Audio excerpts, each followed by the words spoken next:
आलोचना करवा द्वितीय दशम श्रेणी द्वितीय पाठ जार ना रही संवैधानिक व्यवस्था पॉलिटिकल साइंस। तो ये पॉइंट कराई। प्रथम पॉइंट रही एवं विश्वर प्रायतः 130 देश में गणतांत्रिक व्यवस्था रही। प्रश्न आसव एवं विश्व केतोटी देश में गणतांत्रिक व्यवस्था रही ना 130टी। तापर द्वितीय पॉइंट रही अमेरिकार पूर्वतन राष्ट्रपति अब्राहम लिंकन मतरे गणतंत्र हेउछि लोकमानंकर लोकमानंक पाई और लोकमानंक द्वारा। एटा प्रश्न पचारिबो आपण देखते गणतंत्र हेउछि लोकमानंकर लोकमानंक पाई और लोकमानंक द्वारा एई कथा किए कहिथिले हा प्रश्न आसी पारे।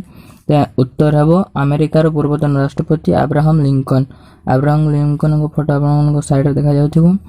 तापर अछि 3 नंबर पॉइंट राजनीति विज्ञानी सिलिंग मतरे जेउ सरकार प्रत्येक व्यक्ति अंशग्रहण करितांती ताको गणतंत्र कहा जाए। अर्थात ए जो रहिसंती राजनीति विज्ञानी सिलिंग मतरे हेउछि जेउ सरकार रे प्रत्येक व्यक्ति अंशग्रहण करती तांको मतरे गणतंत्र बोली कहा जाए। तापरे गणतंत्र मुख्यतः दुई भाग रे विभक्त करा जाइछि। गोटे होछि प्रत्यक्ष गणतंत्र आ गोटे होछि परोक्ष गणतंत्र। मुख्य रहला एठी ऊपर रहला गणतंत्र। गणतंत्र रहला परे एपाक रहबो प्रत्यक्ष गणतंत्र एवं एपटे परोक्ष गणतंत्र। ए भाबरे दुई भाग रे विभक्त करा जाइछि। तापर रही भारतर संविधान रे प्रदत्त गणतांत्रिक केतेगुडी व्यवस्था विषय आलोचना करबा। एठी मध्ये पॉइंट रही भारतीय संविधान रे 1950 मसीहा जनवरी मास 26 तारिख ठारू प्रणयन होइतिला। संविधान भारतर संविधान केबे प्रणयन होइतिला 1950 मसीहा जनवरी मास 26 तारिख दिन संविधान प्रणयन होइतिला।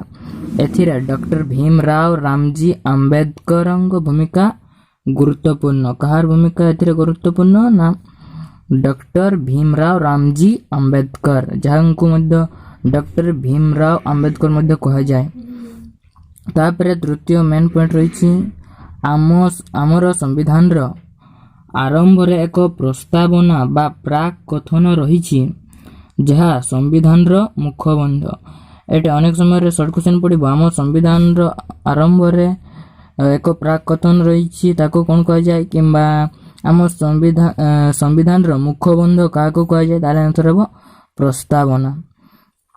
तापरे नेक्स्ट भारत रे परोक्ष संसदीय व्यवस्था रही। भारत रो केंद्र संसद 2 सदनीय एवं ए दुईटी सदन गुडी कहला लोकसभा गोटे एवं आ गोटे होची राज्यसभा। गोटे लोकसभा आ गोटे राज्यसभा ए गुडे होची भारत रो केंद्र संसद रो 2 सदनीय व्यवस्था बा दुईटी सदन।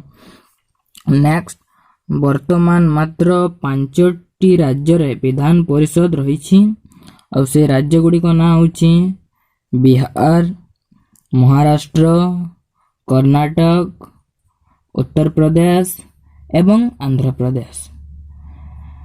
एबे जो अंचल जो राज्य रे विधान परिषद रही से केवल 5टी अंचल रही से 5टी राज्य रही से 5टी राज्य गुडी को ना होची बिहार, महाराष्ट्र, कर्नाटक, उत्तर प्रदेश एवं आंध्र प्रदेश।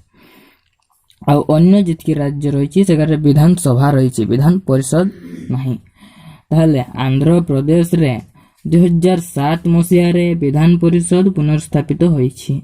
अर्थात हमको एथरे जाना पड़ुछि जे ए पूर्वरु उठी जाइतिला। केते मसीहा उठी जाइतिला ना 1885 मसीहा रे जो आंध्र प्रदेश रे रही थे पूर्व रहीतिला तार राज्य विधानसभा परिषद रहीतिला किंतु 1885 मसीहा रे उठी जाइतिला किंतु पुणी थरे आंध्र प्रदेश रे 2007 मसीहा रे एक विधान परिषद रे पुनर्स्थापित करा जाइछि।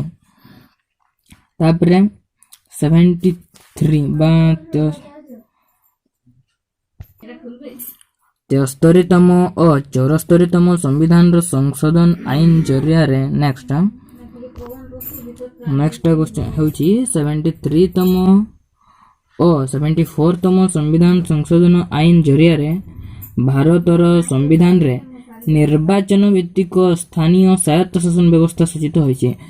ସ୍ଥାନୀୟ ସ୍ୱାୟତ୍ତ ଶାସନ ବ୍ୟବସ୍ଥା କହିଲେ ଏଇ ଯେଉଁ ଆମ ରହିଛି ଗ୍ରାମ ପଞ୍ଚାୟତ ଯେଉଁ ରହିଛି କିମ୍ବା ଏଇ ଯେଉଁ ପଞ୍ଚାୟତ ସମିତି ରହିଛି, NSC ରହିଛି, ସେଗୁଡ଼ା ହେଉଛି ସ୍ୱାୟତ୍ତ ଶାସନ ବ୍ୟବସ୍ଥା ମଧ୍ୟରେ ଯାଉଛି।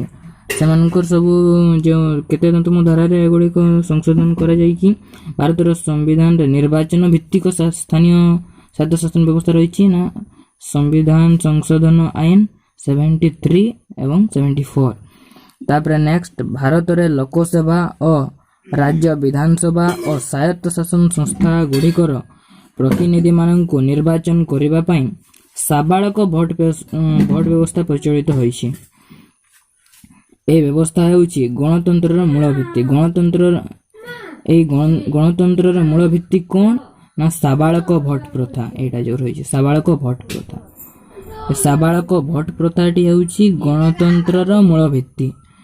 ଏଇଟା ଭାରତର ଲୋକସଭା ଓ ରାଜ୍ୟସଭା, ରାଜ୍ୟ ବିଧାନସଭା, ସ୍ୱାୟତ୍ତ ଶାସନ ସଂସ୍ଥା ଗୁଡ଼ିକରେ ପ୍ରତିନିଧିମାନଙ୍କୁ ନିର୍ବାଚନ କରିବା ପାଇଁ ସାବାଳକ ଭୋଟ ପ୍ରଥା ଦିଆଯାଇଛି, ଯାହାକି 18 ବର୍ଷର ଉର୍ଦ୍ଧ୍ୱ ଯେତେ ବି ନାଗରିକ ରହିଛନ୍ତି ସେମାନେ ଏ ସାବାଳକ ଭୋଟ ପ୍ରଥା ଦ୍ୱାରା ଭୋଟ ଦେଇପାରିବେ।